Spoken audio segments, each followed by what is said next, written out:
The standard projection speed for film in cinemas is 24 frames per second.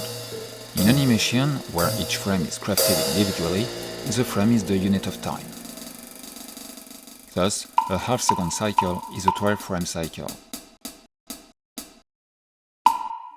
In a walk cycle, animators tend to focus on the duration of a step. As a full cycle has 2 steps, a 12-frame step makes a 24-frame cycle. However, referring to the step assumes a symmetrical walk, where both steps are equal in duration. Since it isn't always the case, it is wiser to first consider the total duration of the cycle and then address the step as an intermediate segment.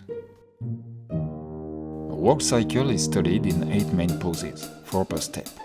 At 24 frames per second, an 8-frame walk cycle, with no in-betweens, lasts 1/3 of a second, which is very fast. To slow it down, animators insert 1, 2, 3 or more drawings between each main pose, resulting in 16, 24, 32-frame walks, always a multiple of 8.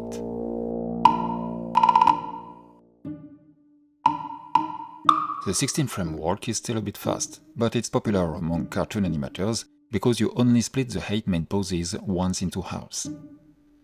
The 24-frame walk is the standard reference for a normal walk. It's less convenient to animate, as you need to split into thirds rather than halves, which is less practical. The 32-frame walk evokes a leisurely pace of a walker. Of course, animators can animate cycles of any duration without being limited to multiples of 8.